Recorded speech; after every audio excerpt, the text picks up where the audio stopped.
أول شيء, assalamu alaikum, bismillah ar-Rahman ar-Rahim. Effectivement, cette date du 29 mars restera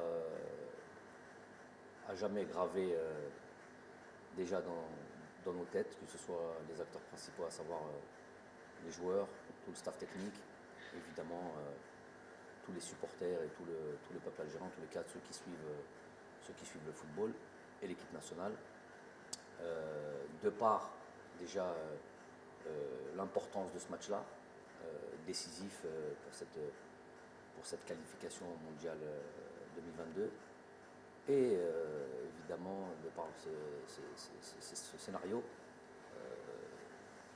on va dire, on n'a pas peur des mots, dramatique, où on est passé par tous les sentiments. Et puis avec ce résultat final. Et quand je dis scénario dramatique, je ne parle pas que des dernières secondes du match, je parle de l'ensemble du match, je parle des 2 heures, des 126 minutes qui ont jalonné ce match-là. Donc effectivement, c'est pas quelque chose qui chez moi peut disparaître aussi facilement. On avait fondé évidemment beaucoup d'espoir. C'est un projet qui a démarré à ma signature. Il était prévu, on parlait de qualification évidemment et de participation productive et positive aux différentes CAN, et puis cette Coupe du Monde. Donc il n'y avait pas évidemment, comme j'ai pu l'entendre ici et là, de résultats ou des objectifs de résultats dans ce contrat, mais on parlait quand même d'un contrat qui allait porter sur 4 ans et demi, et dans ces 4 ans et demi, il y avait deux compétitions intercontinentales qui étaient deux Coupes d'Afrique, 2019-2021, et cette Coupe du Monde. Donc c'était un objectif pour nous. Évidemment que c'est une grande désillusion, une grande tristesse, et puis d'autres sentiments tels que la colère aussi. Donc on ne peut pas dire que l'on est totalement récupéré de ça et qu'on est déjà passé à autre chose. Ça serait mentir. On est encore dans ce choc-là, puis on ressasse ce match-là. Une personne comme moi qui est totalement investie dans mon travail, où je place mon métier quasiment au centre de ma vie, avec bien sûr la famille. C'est évidemment une lourde chose à porter, et qu'il va falloir justement porter pendant un certain temps. L'être humain, l'insan, il est fait d'oubli. Il est fait d'oubli, et c'est d'ailleurs la racine de mot insan. Et c'est sûr qu'avec le temps, les choses entreront dans l'ordre, et s'amenuiseront. Le sentiment de tristesse, le sentiment d'avoir raté quelque chose. Mais ça restera toujours gravé en nous, et on le portera tout le temps. Donc ça va un peu mieux, pour répondre plus simplement à la question. Évidemment, chaque jour suffit à sa peine, ça va un peu mieux, mais ça reste quand même assez frais, et les sentiments dont je vous ai parlé au début sont toujours assez vifs.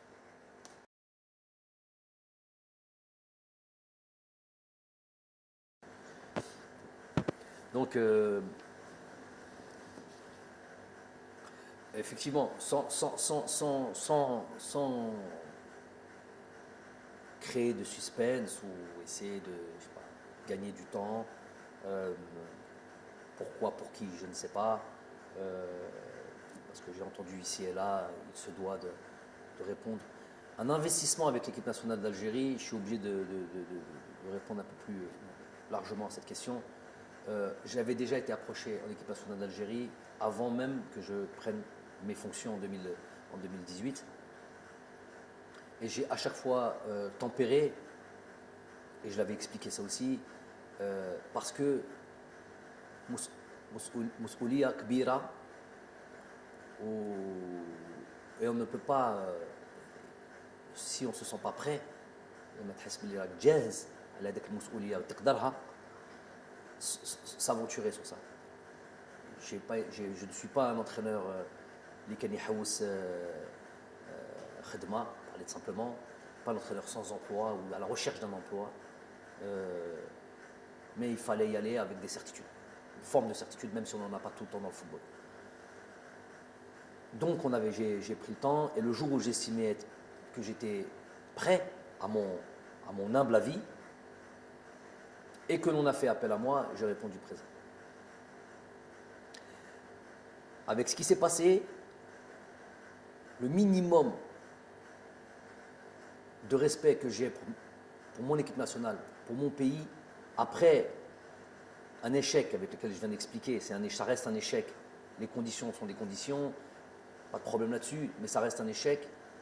Avec cet échec-là, le minimum que l'on se devait à ce pays, c'est être sûr de savoir, par rapport à la responsabilité qui est la mienne, si on est capable de redémarrer, malgré cet échec, avec autant de force, autant d'énergie et autant de passion, autant et se fixer d'autres objectifs. Donc ça prend un certain temps, parce que ce temps-là, il est à la mesure du drame footballistique, qu'on s'entende bien, on reste dans notre domaine-là, et qu'on ne fasse pas de démagogie. Ce drame footballistique qu'on a pu vivre tous ensemble, ça méritait, en tout cas pour une personne comme moi, qui a été profondément touchée, ça méritait ce temps-là, puisque j'avais estimé, et je m'étais déjà préparé dans un coin de ma tête, au cas où ça ne fonctionnait pas, de devoir quitter mes fonctions. Je suis dans cet état d'esprit de تستاهل حاجة, parce que tu as travaillé, parce que tu as fait تستاهلها, il y a une promotion qui est là, il y a un truc comme ça, c'est la méritocratie. Mais تستاهلش, tu ne mérites pas, parce que voilà, tu as échoué, un échec, tu as mal, entre guillemets, mal travaillé, eh ben, tu dois te partir. J'ai un contrat qui est là jusqu'à décembre 2022, où il n'y a pas de conditions d'objectifs, comme certains ont pu le dire, les ignorants qui me parlaient pour parler, mais ça dépasse le cadre du contrat. Moi, j'ai soumis à mes responsables, président de fédération, tous mes responsables, je leur ai donné la possibilité, l'opportunité de mettre fin à ce contrat sur se serre la main, salam alaikum, sans bruit, sans rien du tout. Et je prends la responsabilité aussi en disant que s'ils avaient pensé ça, s'ils avaient pensé que j'étais plus l'homme de la situation, ou qui voyaient l'arrivée d'un autre sélectionneur d'un bon œil, je ne sais pas de problème. On part en silence, sans bruit, sans rien du tout, on se serre la main et on met fin à ce contrat-là. Ça, c'est une première des choses. Ça n'a pas été accepté. Je n'ai pas envie de dire que c'est une démission. Ce n'est pas une démission. Si c'est une démission, j'y suis plus. Une proposition. Et voir si cette fédération, si les responsables du sport, du football en Algérie, quelle vision et quelle position ils ont par rapport à moi. Donc, ils avaient le souhait que je puisse continuer cette fonction et continuer à être à la direction de cette équipe nationale. Ça, c'est un des éléments et une des instances, on va dire, qui était fondamentale pour moi, indispensable pour moi. مالكش باغي تخدم معايا بدون الحس, serre la main, salam alaikum, salam alaikum. Il ne s'agit pas d'un contrat, il ne s'agit pas d'un truc comme ça. Je laisse ça à d'autres entraîneurs, l'envie de faire ce qu'ils veulent quand ils doivent se séparer. Il y a le deuxième élément, ô combien important, c'est le Jumhur ou Sha'bna, dans son ensemble, qui a apporté encore une voix ou avec l'envie de croire en nous, de mon staff et moi-même, ces joueurs, de nous voir encore à la tête de cette équipe nationale, malgré هذيك الهزيمة. Donc c'est quelque chose, puisque je suis venu pour ça, je ne suis pas venu pour autre chose que ça. Je suis obligé de le redire, si j'avais choisi la facilité, au sens large du terme, facilité dans tout, facilité dans la vie, la vie de famille, la vie, tout ce qu'on veut, la vie professionnelle. Si j'avais choisi la facilité, je ne serais pas à la tête de l'équipe nationale. La raison pour laquelle je suis en équipe nationale, tout le monde le sait, elle est claire, elle est sans ambiguïté. C'est pour monter le plus haut le drapeau de cette équipe nationale, de ce pays, et faire en sorte qu'elle soit la plus respectée, la plus performante possible. Mais chérie, fait l'Afrique, fait le hal. Ça, c'est ma mission. On y est arrivé, je pense. On y est arrivé. Pas complètement, puisque sinon on serait déjà en Coupe du Monde et on va se laisser quand même, on en parlera peut-être après, on va se laisser peut-être une lueur d'espoir, mais c'était ça l'objectif. D'une certaine manière, il a été atteint cet objectif.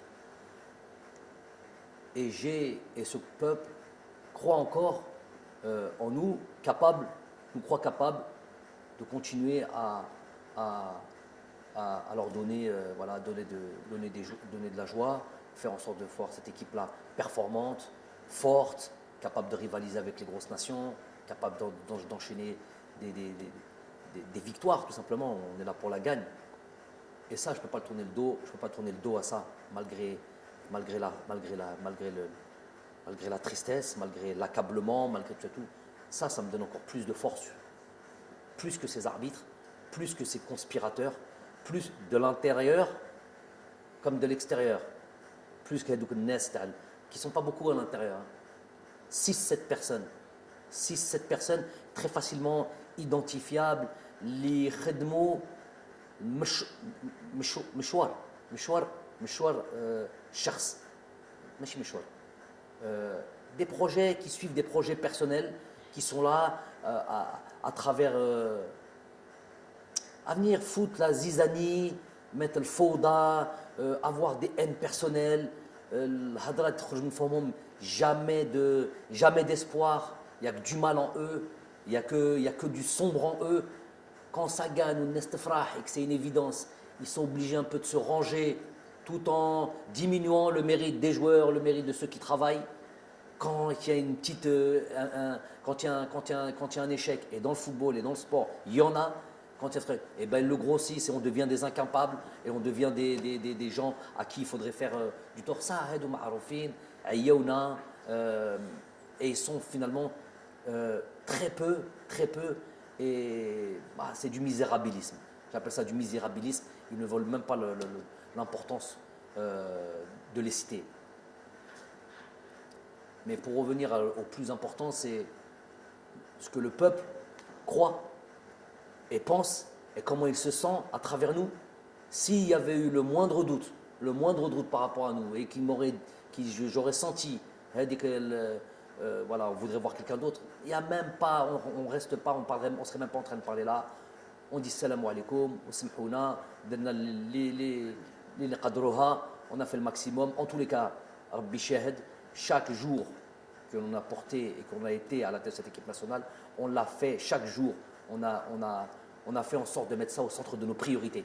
Même si on n'est pas là directement, même si on n'est pas en Algérie directement, on contrôle notre championnat, on contrôle nos joueurs algériens partout où ils sont, de là où on est, parce qu'on est investi dans notre mission tous les matins quand on se réveille.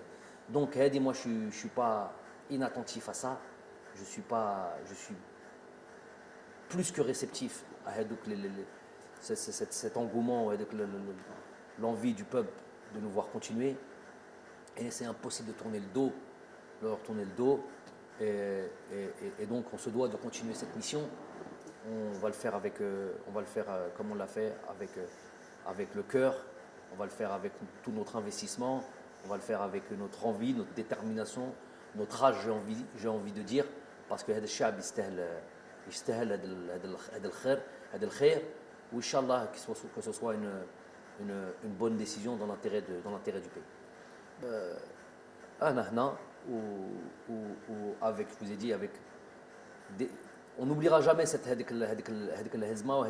tristesse, mais on a envie aujourd'hui de rendre au peuple ce qu'il veut et de refaire, d'aller recréer de l'espoir, le farha على هذاك الشعب اللي يحب كرة القدم.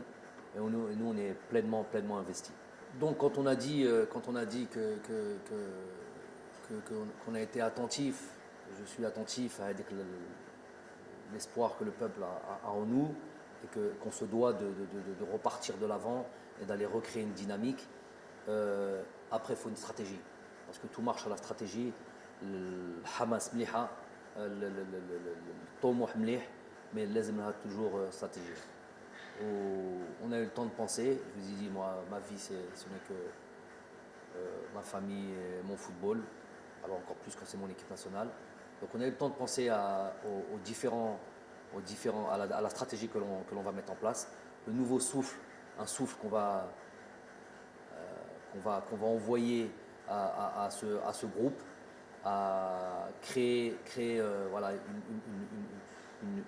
une autre dynamique. Ne pas, je l'ai dit en conférence de presse tout de suite après le match, ne pas tout jeter bien sûr à la poubelle, évidemment, ne pas tout remettre en question. On a atteint certaines choses qui étaient, je me rappelle de 2018 quand je suis arrivé et aujourd'hui, on a atteint certaines choses plus qu'intéressantes qui nous a amenés ici. On a tout sauf démérité sur ces deux matchs du Cameroun. Je l'ai dit, c'est pas la meilleure équipe, Beddalil, qui s'est qualifiée à la Coupe du Monde. C'est l'injustice des fois du football, la cruauté du football. Donc ça veut dire que cette équipe-là, ce groupe-là, il a des ressources. Évidemment, de toute manière, avec ou sans qualification, il y a plein de choses qui allaient arriver après ça. On est dans la perpétuelle, réflexion sur comment faire de ce groupe un groupe encore plus performant. Donc, c'est plus là-dessus sur lequel on va se baser. La reconquête de notre niveau, avec les difficultés qui vont arriver et qui vont arriver très vite. Hein. Vous le savez maintenant, on le sait, tout le monde le sait. Il n'y a plus le moindre match facile en Afrique. Ça, c'est très très clair, que tout le monde soit d'accord là-dessus. Donc,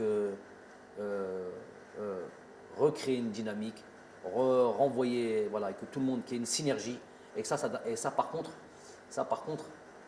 dans cette stratégie, il est inclus aussi via la communication, via l'échange avec nos dirigeants.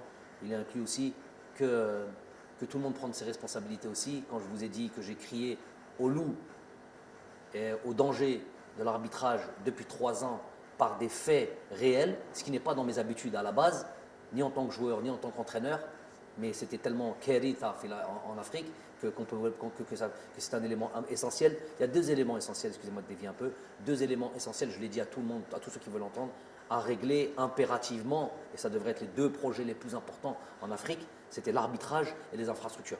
Donc c'est là où tous les dirigeants auraient dû mettre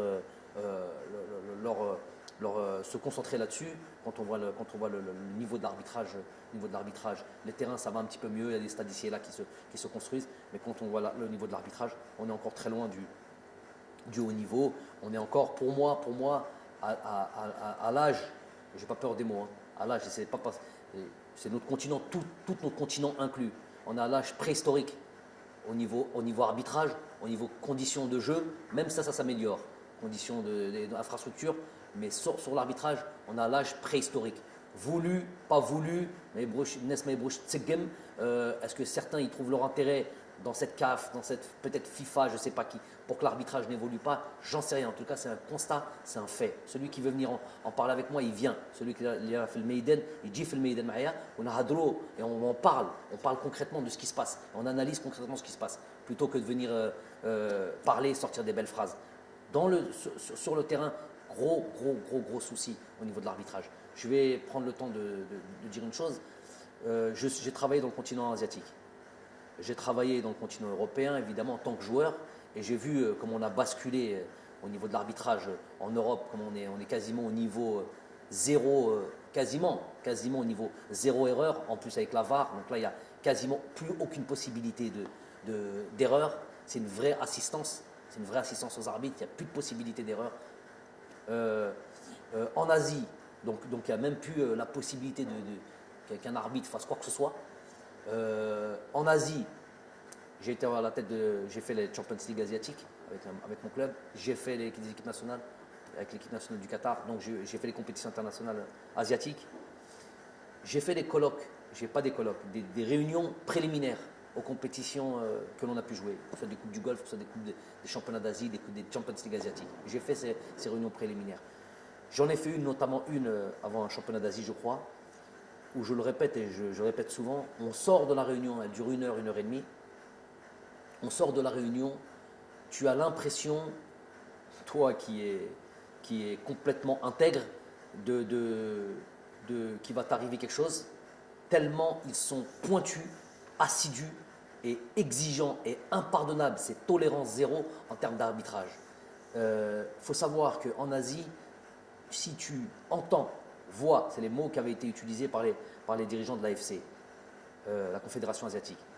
Tu entends, tu vois, n'en parle pas de si tu es mêlé, c'est la prison. La prison, ça c'est sûr, des peines de prison, des peines pénales, prison et radis à vie du football. Imaginez-vous à quel point on est loin en Afrique quand ça, nous sommes l'arbitrage en Afrique, quand on arrive dans ces compétitions-là ou dans des matchs aussi importants, c'est un marché, tout simplement un marché.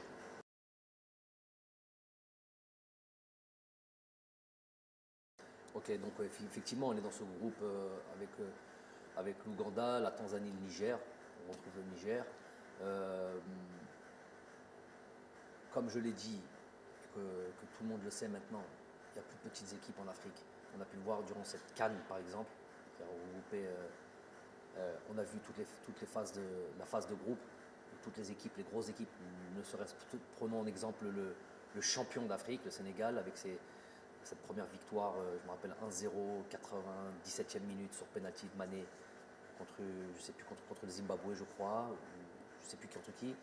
Ce 0-0 contre la Guinée, bon, la Guinée est quand même une très bonne équipe d'Afrique. Ce 0-0, je crois, contre le Malawi ou comme au troisième match. Bref, tout le monde sait la difficulté des matchs africains, le niveau des joueurs africains, pour le coup, ça c'est quelque chose de positif qui est là. Est-ce que c'est dû à l'exode de ces joueurs-là qui vont jouer dans d'autres continents, notamment le continent européen?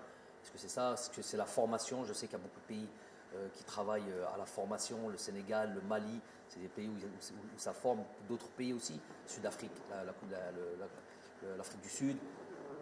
Donc c'est aussi dû à ça. Donc le joueur africain est maintenant quasiment complet, même dans les petites, entre guillemets, les petites nations du football africain. Donc ça, il n'y a pas de doute là-dessus. Donc on a ces 2 premiers matchs contre l'Ouganda à Oran, Inch'Allah, et le match contre la Tanzanie en Tanzanie. Donc effectivement, on rentre pleinement dans ce travail. De nouveau, l'étude de ces équipes-là, travailler sur nous, sachant que c'est travailler sur nous, notre équipe, notre groupe, et cet esprit de reconquête qui va nous animer. C'est des dates qui sont toujours un petit peu compliquées, parce que c'est des dates qui arrivent en fin de saison, où les joueurs arrivent fatigués, où les joueurs ont juste une envie, c'est de partir en vacances. À raison, quand on a une saison lourde comme ça, on a envie de récupérer. Donc ça c'est une chose, c'est notre donnée. Et avec des championnats qui s'arrêtent plus ou moins tôt, donc il va y avoir des divergences dans la forme des uns et des autres qu'il va falloir prendre en considération. Quoi d'autre? Donc tout ça, ça va être évidemment étudié, suivi, et voilà, faire en sorte, surtout, et puis surtout, voilà, le moral des troupes, parce que effectivement, il va peut-être y avoir des joueurs qui étaient là cette double confrontation contre Cameroun et qui ne seront pas là au mois de juin pour ces deux matchs contre l'Ouganda et la Tanzanie.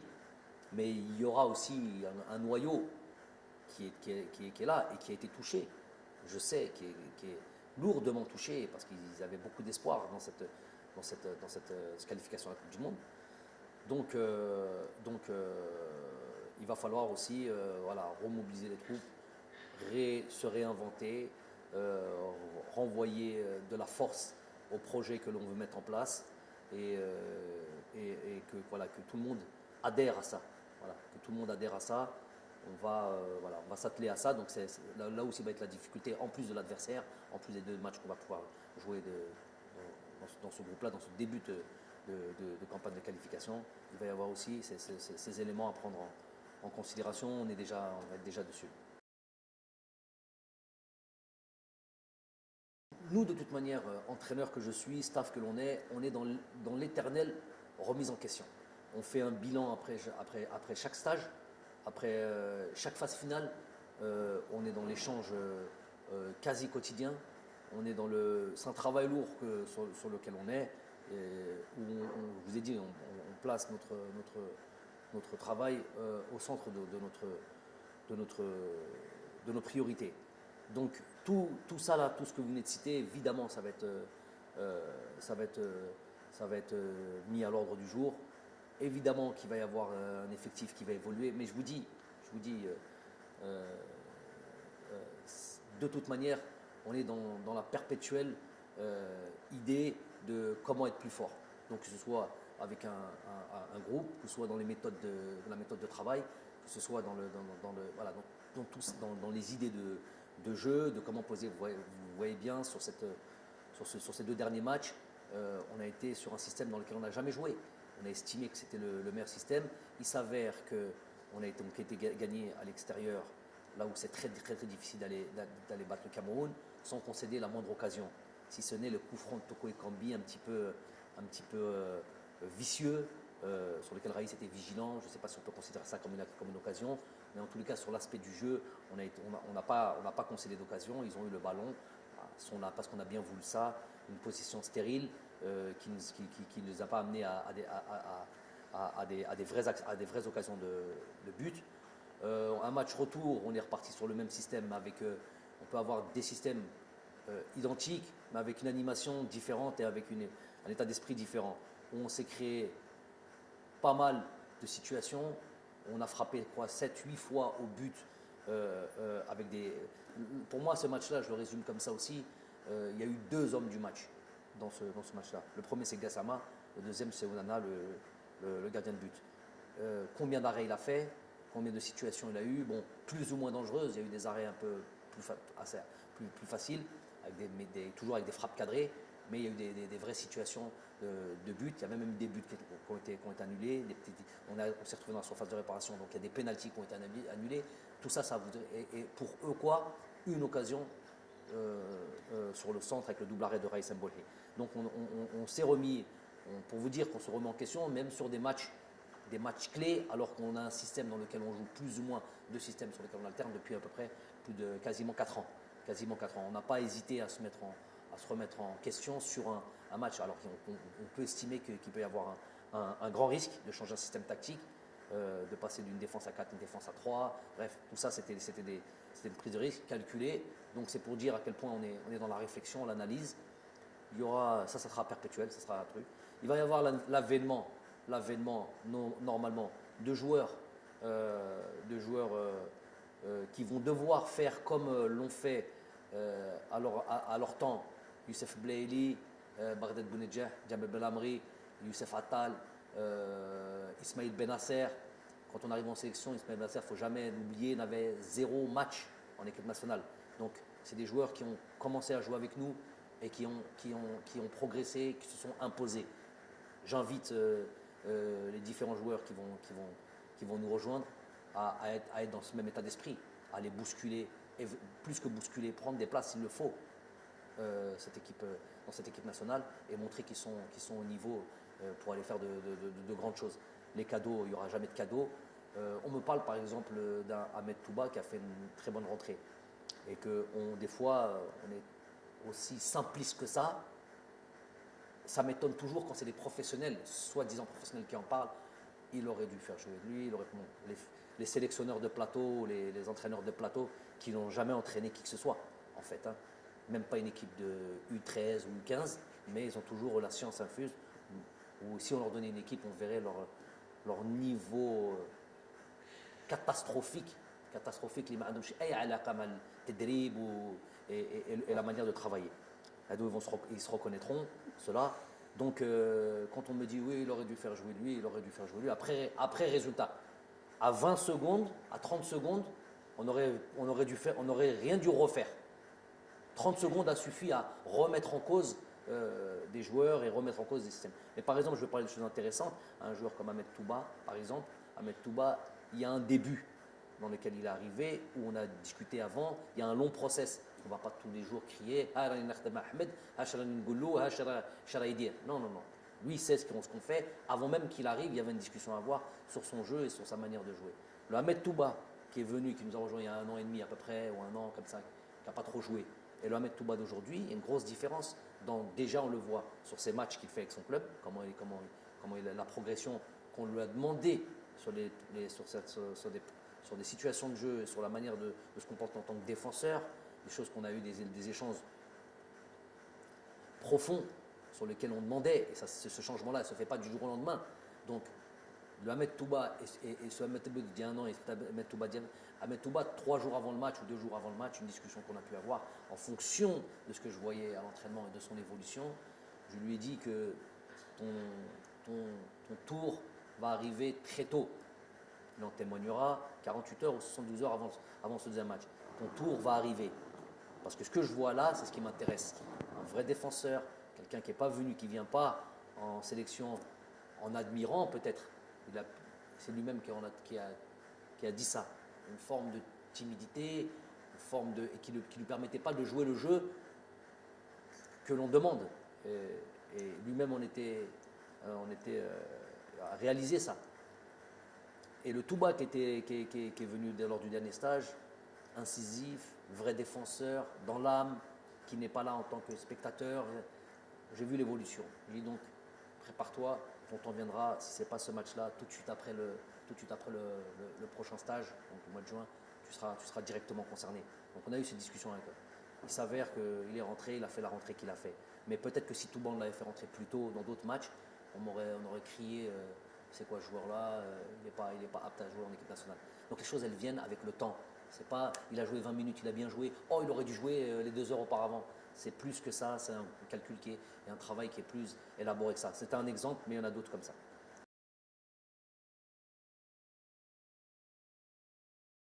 Bon, أول شيء Tchaker ما ننساوش parce que Tchaker nous a donné tellement de joie dans ce match, dans ce stade-là. Il y a eu plusieurs qualifications Coupe du Monde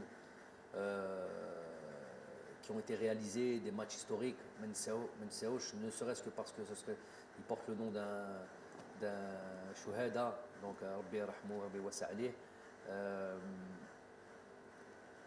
Mais c'était prévu avec ou malgré les efforts réalisés, les trucs et tout, ne serait-ce que le fait de devoir jouer ailleurs qu'en Algérie. Moi, mon souhait, ça a toujours été d'aller se produire. Cette équipe nationale, c'est l'équipe nationale de tous les Algériens, de se produire partout, que ce soit à l'ouest, à l'est, dans le sud, si on avait l'infrastructure dans le sud pour aller voir nos frères là-bas dans le sud algérien, Béchar, je ne sais pas.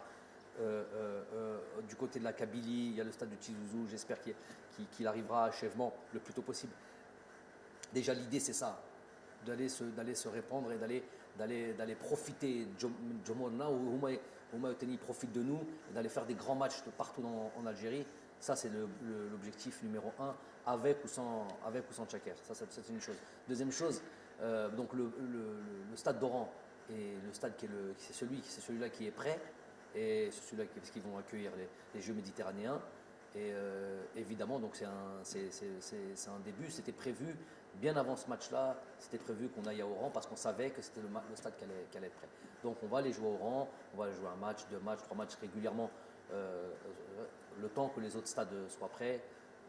J'exclus pas de revenir moi jouer au 5 juillet, d'aller jouer. On m'a dit que Barraki c'est en très bonne avancée on risque de récupérer ce stade bientôt. Donc Barraki, j'espère que les autres stades, voilà, là où on peut se produire, l'Algérie Kbira, Masha'Allah, et nous, notre objectif, c'est d'aller jouer partout en Algérie.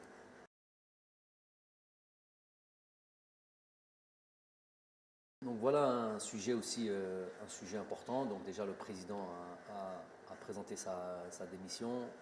Je n'ai pas suivi avec assiduité tout ça au départ parce que j'avais besoin de recul, mais j'ai quand même été mis au courant, ne serait-ce que par lui, ne serait-ce que par le président de fédération. Donc à la Koléhal, déjà c'est un président de fédération, malgré les dires et malgré le Hadrat al-Nes, toujours, hein, les rumeurs, nous avons toujours été en relation. Je lui ai toujours montré, évidemment, de par mon éducation et de par mon éthique professionnelle, je lui ai toujours montré le respect d'un entraîneur à un président, d'une personne dans une entreprise, la fédération, admettons que c'est une entreprise, à son supérieur hiérarchique. J'ai toujours eu ce respect-là, c'est mon éducation et c'est mon éthique professionnelle. Le contact et les discussions n'ont jamais cessé entre moi et le président de fédération sortant, jamais. À partir du moment où il a pris ses responsabilités ou qu'il a pris sa fonction de président, on a toujours travaillé ensemble. Malgré, on va être très clair et très sincère là-dessus, malgré le fait, et il l'admettra lui-même, que d'un point de vue footballistique, et c'est peut-être pas ce qu'on demande en priorité à un président, malgré sur l'aspect footballistique, il y avait évidemment pas une divergence, non, il n'y a pas une divergence, mais un écart de connaissances, peut-être de compétences sur l'aspect footballistique pur. Et donc peut-être un peu moins d'échanges sur l'aspect footballistique, malgré que j'aime en parler, j'aime m'expliquer ce que je fais, et il a eu le droit à toutes ces discussions, où j'expliquais toujours ce que l'on faisait. Mais voilà, en retour, évidemment, si on veut créer, si on veut comparer par exemple au président que j'avais avant, qui était M. Khaled Zetchi, qui est issu du football, avec tout le monde, on n'a pas besoin de réexpliquer son itinéraire et où on pouvait plus rentrer sur l'aspect football, mais à la limite, c'est pas le problème. Il y a un président qui est démissionnaire. Ce que je lui ai dit quand il m'a annoncé sa démission, c'est qu'il est quelque part, il porte la responsabilité d'un échec collectif dont nous faisons partie, dont moi, coach, je fais partie, et il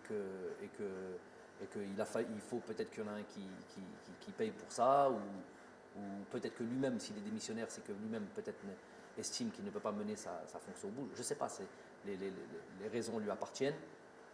En tout cas, toujours on respecte les gens, on remercie les gens. C'est une personne sur l'échange humain et très appréciable, vraiment très appréciable. J'ai jamais eu le moindre souci, malgré que sur l'aspect humain, sur l'aspect du travail, évidemment, ça c'est partout, ça existe partout.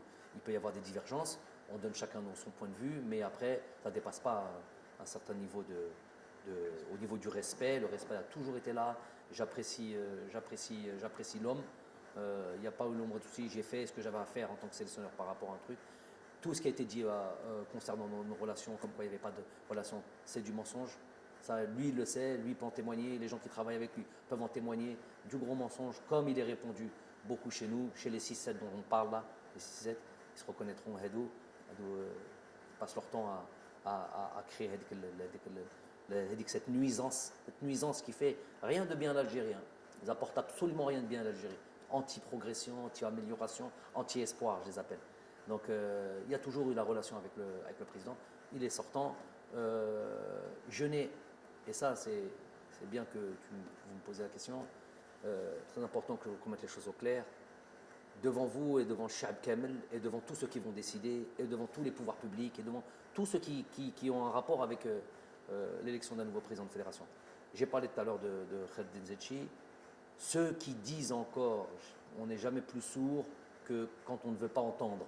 Ceux qui disent encore que je n'ai pas obtenu satisfaction sur le fait de garder Zetchi, il aurait fallu encore que je demande quelque chose pour ne pas obtenir satisfaction. J'ai jamais demandé, je l'ai dit devant tout le monde, et je l'ai dit en privé devant celui, c'est pas un secret de polichinelle, devant le président de la République lors de notre entrevue, quand on avait discuté de tout et de rien, et notamment sur l'arrivée, sur le fait que M. Zetchi partait, il n'y a jamais eu la moindre demande.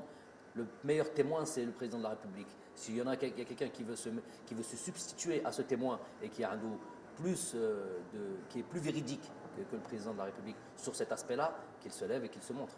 Donc déjà sur Zetchi, j'ai jamais rien demandé et je n'ai pas à demander. Je sais où est ma place. Ce qu'on veut me faire porter, Jamel, il est concentré sur son travail. Tu n'interfères pas dans mon domaine, dans mes prérogatives, comme je n'interfère pas dans tes prérogatives. Les fois où j'ai commencé à parler de terrain, parce qu'on prend ça comme exemple, le terrain de foot, oui, le terrain n'est pas bon. Le coach, normalement, il ne parle pas de ça. Mais si je ne parle pas du terrain dans lequel je vais devoir exercer ce que je fais au quotidien, savoir jouer au football, je vais parler quand? Je vais parler où? Si le terrain est mauvais, j'ai dit le terrain est mauvais, mais je finis là. Ce que je mets en place, moi, à l'entraînement, je ne peux pas le mettre en place le jour du terrain. Ça, il ne faut pas l'interpréter comme le gars, il rentre dans toutes les discussions. Je rentre dans rien du tout. Un Ahmed Selouniche, juste dans mon travail. Mon travail, tout le monde le sait, et qu'on ne me donne pas une importance que je n'ai absolument pas. C'est encore du mensonge, c'est encore la fumée qu'on veut encore, où on veut créer une forme de truc. Moi, les choses, au moins une chose importante et essentielle, et qui règle beaucoup de problèmes, c'est clair ce que je raconte. C'est que c'est clair et c'est direct. On n'aime pas, ça c'est autre chose. Mais ça c'est au moins clair et direct. Tu me poses une question, je te réponds directement, sans mensonge, comme eux ont l'habitude de faire, ont l'habitude de dire. Donc, pour revenir au président de la fédération, j'ai jamais intervenu sur M. Zetchi. On n'est jamais plus sourd que quand on ne veut pas entendre. Ça c'est une chose qui est très importante. Hadi Loula. Deuxième chose, sur M. Amara, il vient, on lui dit merci, barakallahu fik, que tu n'es pas le seul fautif de ce qui s'est passé. On est tous fautifs là-dessus. Et le prochain qui est à venir, aucune espèce de, comme j'ai fait pour le premier, comme j'ai fait pour le deuxième, ce n'est pas mes prérogatives. Je n'ai pas donné mon avis, dans le sens où déjà c'est pas mon travail, et deux, je ne connais pas moi le paysage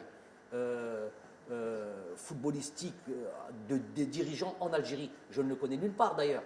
Je ne sais pas quel sélectionneur connaît d'ailleurs ce genre de choses. Donc, il y a des gens, je ne sais pas comment ça se passe, les pouvoirs publics, les élections, les bureaux fédéraux. Ces trois choses-là, dans l'ordre, pas dans l'ordre, je ne sais pas, c'est eux qui sont à même de nommer un président. Ils le nomment. Et pour qu'ils nomment un président, il faut qu'il y ait des gens aussi, c'est ce que j'avais dit lors de la dernière fois, il faut qu'il y ait des gens clairs, qui se présentent clairement et qui viennent présenter leur programme. Moi, j'invite ces gens-là à se montrer clairement, pas à se cacher, pas être derrière les 6-7 qui viennent regarder. Vous verrez dans les bouches, un il est là, 3-4 plateaux, 2-3 youtubeurs, un ou deux Twitter, pas Twitter, et ils disent la même chose. Ils ont un groupe WhatsApp, ils se transmettent. Le fait du jour, c'est ça. Aux gars, de là où ils sont, je ne sais pas comment ils appellent ça, les mouches, moi je ne suis pas des nouvelles technologies, là, les mouches qu'on envoie comme ça sur le net ou je ne sais pas quoi, et ils balancent tous la même chose.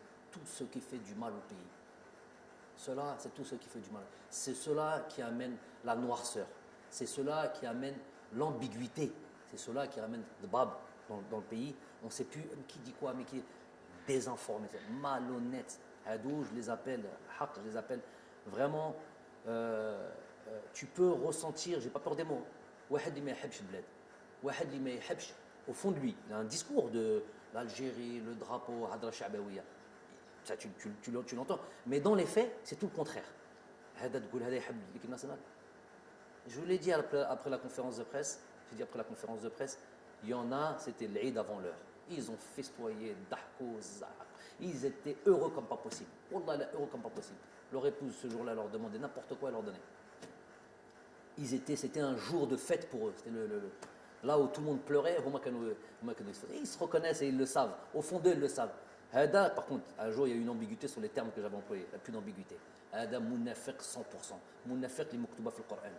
Voilà, lui qui vient, qui présente le drapeau de l'Algérie ou l'arc de l'Algérie, mais il n'y a rien d'algérien en lui. Il veut que truc. Il y a sa poche, ses intérêts nefsi. Ça, c'est clair et net. Et c'est quoi leur poche? Alors, je répète pour cette histoire de président, pour que vous sachiez un peu le fonctionnement. C'est important, Hedou. Keshfouhum au moins. J'ai rien à perdre là-dessus.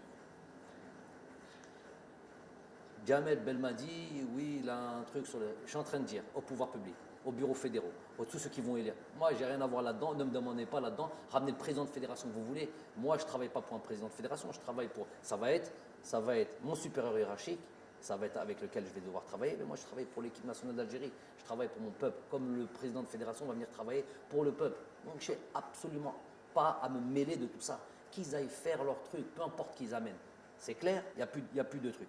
Par contre, Hadou, qui veulent promouvoir quelqu'un, l'email ce quelqu'un ne veut pas se mettre en avant par son programme, par un engagement clair. Je veux, moi, me présenter comme président de fédération. Voilà mon programme, voilà pour moi. Élisez-moi. Hada Bala qui veut, je ne sais pas, qui veut que peut-être le président de la République lui dise écoute, tu vas être élu, donc vas-y maintenant tu peux aller te présenter. Morachah, ça Morachah. Moi, هذاك Morachah, بين روحك.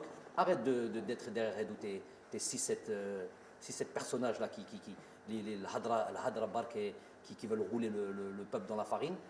Présente-toi et viens te faire élire avec ton programme et prends tes responsabilités. Et tu n'as pas besoin d'avoir des garanties de qui que ce soit que tu vas. Ce qui va te garantir sois élu, c'est ceux qui vont t'élire, c'est ton bureau fédéral, les gens qui sont censés t'élire, tout simplement. Je ne connais pas trop le fonctionnement, je n'ai pas à le connaître. Et qu'on ne vienne pas mettre ça sur le fait que. Donc, leur incapacité à venir se faire élire, ce serait moi, Jamel, qui me mettrait un obstacle. Elle dit c'est trop facile, c'est pour atteindre des personnes, c'est pour toujours empêcher que le football avance, que les choses avancent, et c'est juste pour leurs petits intérêts. D'où les 6-7 dont je parle, des petits intérêts. C'est quoi leurs intérêts? Qarariha, un parfum, un voyage avec l'équipe nationale d'Algérie, entrer à Sidi Moussa avec prolongement sur un déjeuner, sur un café, des privilèges comme ça là, des privilèges, et tout ça sur le dos de l'équipe nationale. Tout ça, pour toutes ces petites choses-là, ils sont prêts à ce que leur pays traverse des périodes de crise comme celle-là, juste pour ce petit intérêt-là. Mais il soit ouelou, misérabilisme total. J'en ai parlé, j'espère que j'en reparlerai plus, mais c'est juste pour mettre une clarté dans le paysage du football algérien.